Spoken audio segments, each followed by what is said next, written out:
अस्सलामुअलैकुम। मैं मुंसिदिक मिठू अरबाब आला मौजू कलाम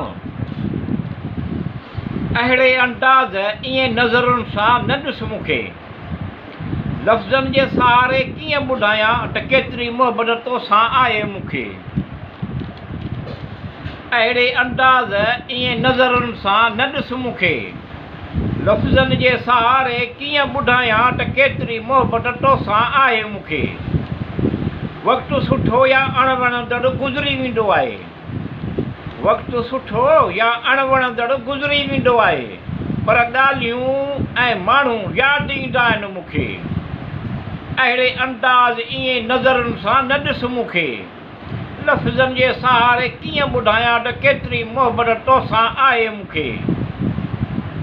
महसूस कर मुंहिंजे अहसास खे, महसूस कर मुंहिंजे अहसास खे, तुंहिंजी सादगी तुंहिंजी हर अदा पसंदि आहे मूंखे।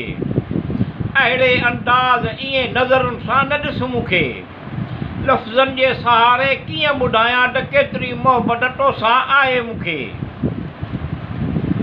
जेको छॾे वञे उनखे विसारे छॾींदो आहियां, जेको छॾे वञे उनखे विसारे छॾींदो आहियां, वरी उन तरफ़ निहारण जी आदत कोन्हे मूंखे। अहिड़े अंदाज़ ईअं नज़रुनि सां न ॾिस मूंखे, लफ़्ज़नि जे सहारे कीअं ॿुधायां त केतिरी मुहबत तोसां आहे मूंखे।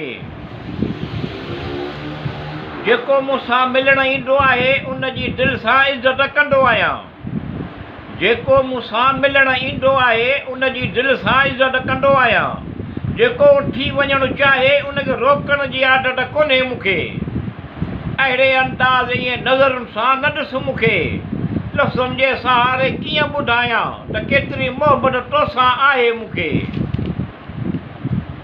जिते अव्हां छॾियूं उते ई आहिनि, जिते अव्हां छॾियूं उते ई आहिनि, दुआऊं कमाल जूं थो करी पर लॻनि कोन थियूं मूंखे। अहिड़े अंदाज़ ईअं नज़रुनि सां न ॾिस मूंखे, लफ़्ज़नि जे सहारे कीअं ॿुधायां त केतिरी मुहबत तोसां आहे मूंखे। अहिड़ी गुरबत खे बि ख़ुदा दफ़ा करे जंहिंमें, अहिड़ी गुरबत खे बि ख़ुदा दफ़ा करे जंहिंमें ख़ुशीअ जे मौक़े ते गुलनि जा हार पाराइण जी बि गुंजाइश न हुजे मूंखे। अहिड़े अंदाज़ ईअं नज़रुनि सां न ॾिस मूंखे, लफ़्ज़नि जे सहारे कीअं ॿुधायां त केतिरी मुहबत तोसां आहे मूंखे। या अल्लाह रब्बुल आलमीन अर्रहमानो रहीम, तूं सभु ॼाणींदो तोखे सभु मालूम आहे। ख़ैर कर करीम करम कर रहीम रहम कर।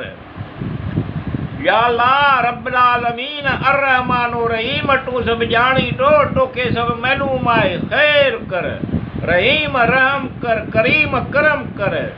मिठूअ जा मतिलब नेक मक़सद पुॼाए, हासिल थियनि कर सुखियो सताबो आसूदा ख़ुशहाली ख़ुशि ख़ुशहाली ख़ुशि ख़ुशहाल मूंखे।